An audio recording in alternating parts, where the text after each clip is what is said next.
ಪರ್ವತ ಪುರುಷ ಪ್ರೊಫೆಸರ್ ಗಂಭೀರ್ ಸಿಂಗ್ ಯಾನ್ಸಾನ್ ಪದ್ಮಶ್ರೀ 2026 86 ವರ್ಷದ ಯುವಕ ಅಂತಾರಾಷ್ಟ್ರೀಯ ಖ್ಯಾತಿಯ ಶಿಕ್ಷಣ ತಜ್ಞ ಮತ್ತು ವಿದ್ವಾಂಸರಾಗಿ ಅನೇಕ ವಿಷಯಗಳನ್ನು ಸಾಧಿಸಿದ ಪರ್ವತ ಪ್ರದೇಶದ ಮೊದಲಿಗರು.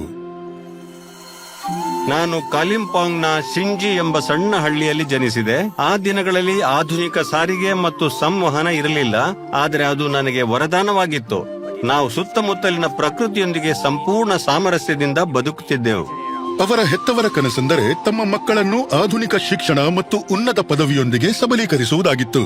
ಸಸ್ಯಶಾಸ್ತ್ರದಲ್ಲಿ ಎಂಎಸ್ಸಿ ಪದವಿ ಪಡೆಯಲು ಮನೆಯನ್ನು ಬಿಟ್ಟು ಉತ್ತರ ಬಂಗಾಳ ವಿಶ್ವವಿದ್ಯಾಲಯಕ್ಕೆ ಹೋಗಬೇಕಾಯಿತು ಮತ್ತು ಸ್ವಲ್ಪ ಸಮಯದ ನಂತರ ಅದೇ ವಿಷಯದಲ್ಲಿ ಪಿಎಚ್ಡಿ ಮಾಡಲು ಕೋಲ್ಕತ್ತಾ ವಿಶ್ವವಿದ್ಯಾಲಯಕ್ಕೆ ಹೋಗಬೇಕಾಯಿತು. 1962ರಿಂದ 64ರ ಅವಧಿಯಲ್ಲಿ ಅವರು ಡಾರ್ಜಿಲಿಂಗ್ ಸರ್ಕಾರಿ ಕಾಲೇಜಿನಲ್ಲಿ ಜೈವಿಕ ವಿಜ್ಞಾನದಲ್ಲಿ ಎಂಎಸ್ಸಿ ಮತ್ತು ಪಿಎಚ್ಡಿ ಆರಂಭಿಸಲು ಸಹಾಯ ಮಾಡಿದರು. ಹಾಗಾಗಿ ಆ ಪ್ರದೇಶದಲ್ಲಿ ಉನ್ನತ ಶಿಕ್ಷಣ ಸಲೀಸಾಗಿ ದೊರೆಯಿತು. ನಾನು ಅಮೆರಿಕಕ್ಕೆ ಭೇಟಿ ನೀಡಿದ ಸಮಯದಲ್ಲಿ ನಮ್ಮ ಶಿಕ್ಷಣ ವ್ಯವಸ್ಥೆಯಲ್ಲಿ ಸುಧಾರಿಸುವ ಕ್ಷೇತ್ರಗಳನ್ನು ಗುರುತಿಸಲು ಸಾಧ್ಯವಾಯಿತು. ನಮ್ಮ ಜನರು ಸೇರಿರುವಲ್ಲಿ ಅವರಿಗನುಗುಣವಾಗಿ ಶಿಕ್ಷಣ ನೀಡಲು ಬಯಸಿದ್ದೆ. ಡಾರ್ಜಿಲಿಂಗ್ ಬೆಟ್ಟ ಪ್ರದೇಶದಲ್ಲಿ ನಾನು ಪ್ರಾರಂಭಿಸಿದ ಅರಣ್ಯ ಸಂರಕ್ಷಣಾ ಆಂದೋಲನದಲ್ಲಿ ಹಿಮಾಲಯವನ್ನು ಉಳಿಸುವುದೆಂದರೆ ಭಾರತವನ್ನು ಉಳಿಸಿದ ಹಾಗೆ ಅಂತ ಹೇಳಿದ್ದೆ. ಭಾರತ ಸರ್ಕಾರಕ್ಕೂ ವಿನಂತಿಸಿದ್ದೆ. ಪೂರ್ವ ಹಿಮಾಲಯದಲ್ಲಿರುವ 2 ರಾಷ್ಟ್ರೀಯ ಉದ್ಯಾನವನಗಳಾದ ಸಿಂಗಲೀಲಾ ರಾಷ್ಟ್ರೀಯ ಉದ್ಯಾನವನ ಮತ್ತು ನಿಯೋರಾ ಕಣಿವೆ ರಾಷ್ಟ್ರೀಯ ಉದ್ಯಾನವನಗಳನ್ನು ಜೀವಗೋಳ ಮೀಸಲು ಪ್ರದೇಶಗಳಾಗಿ ಘೋಷಿಸುವಲ್ಲಿ ಯಶಸ್ವಿಯಾಗಿದ್ದೇವೆ. 1985ರಲ್ಲಿ ಅವರ ತಂದೆ ಕಾಲಿಂಪಾಂಗ್ನ ಸಂಗೈಪುಂಗ್ನಲ್ಲಿ ಗ್ರಾಮದ ಮೊದಲ ಪ್ರಾಥಮಿಕ ಶಾಲೆಗಾಗಿ ಭೂದಾನ ಮಾಡಿದರು. 2014ರಲ್ಲಿ ಅದನ್ನು ಹೈಯರ್ ಸೆಕೆಂಡರಿ ಶಾಲೆಯಾಗಿಸಿ ಅದಕ್ಕೆ ತಾಯಿ ಚಂದ್ರಮಾಯಾ ಅವರ ಹೆಸರಿಡಲಾಯಿತು. ಎಂದು ನಾನು ನನ್ನ ಹೆತ್ತವರು ಮತ್ತು ನನ್ನ ಅನೇಕ ಒಡ ಹುಟ್ಟಿದವರನ್ನು ನೆನಪಿಸಿಕೊಂಡು ದುಃಖಿತನಾಗಿದ್ದೇನೆ. ಯಾಕೆಂದ್ರೆ ಅವರು ಇಂದು ನಾನು ಈ ಪ್ರಶಸ್ತಿ ಸ್ವೀಕರಿಸುವುದನ್ನು ನೋಡಲು ಸಾಧ್ಯವಾಗಲಿಲ್ವಲ್ಲ ಅಂತ.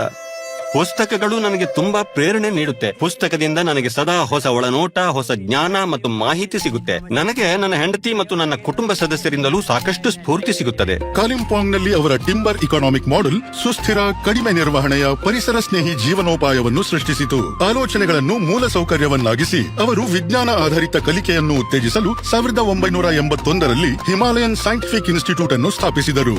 ನಮ್ಮ ಸುತ್ತಮುತ್ತಲಿರುವ ಈ ಎಲ್ಲ ಮರಗಳನ್ನು ನೋಡ್ತಿದ್ದೀರಲ್ಲ, ಈ ಪರಿಸರ ಇದೆಲ್ಲವೂ ಪ್ರೊಫೆಸರ್ ಜಿ.ಎಸ್. ಯಾನ್ಸಾನ್ ಅವರ ಕೊಡುಗೆಯಾಗಿದೆ. Professor GS. ಯಾನ್ಸಾನ್ ಅವರು 12 ಗಂಟೆಗಳವರೆಗೆ ಅಧ್ಯಯನ ಮಾಡಿ ನಂತರ 3 ಗಂಟೆಗಳ ಕಾಲ ವಿಶ್ರಾಂತಿ ತಗೊಂಡು ನಂತರ ಕಾಲಿಂಪಾಂಗ್ ಸುಮಿಯಲ್ಲಿ ಅಧ್ಯಯನ ಮಾಡಲು ಕಾಲಿಂಪಾಂಗ್ಗೆ ಪ್ರಯಾಣಿಸುತ್ತಿದ್ರು. ಮಕ್ಕಳು ಪರಿಸರದಿಂದ ಕಲಿಯುವುದು ಮತ್ತು ಅವರು ವಾಸಿಸುವ ಆವಾಸ ಸ್ಥಾನವನ್ನು ರಕ್ಷಿಸುವುದನ್ನ ನೋಡೋದ್ರಲ್ಲಿ ಹೆಚ್ಚಿನ ಸಂತೋಷವಿದೆ. ಅವರಿಗೆ ನನ್ನ ಕಿವಿ ಮಾತೆಂದ್ರೆ, ನಿಮ್ಮ ಜೊತೆ ಯಾರೂ ಇಲ್ಲದಿದ್ರೂ ನೀವು ಮುಂದುವರಿಯಿರಿ ಮತ್ತು ಏಕಾಂಗಿಯಾಗಿ ಮುಂದುವರಿಯಿರಿ. ಏಕಾಂಗಿಯಾಗಿ ಸಾಗಿರಿ, ಏಕಾಂಗಿಯಾಗಿ ಸಾಗಿರಿ.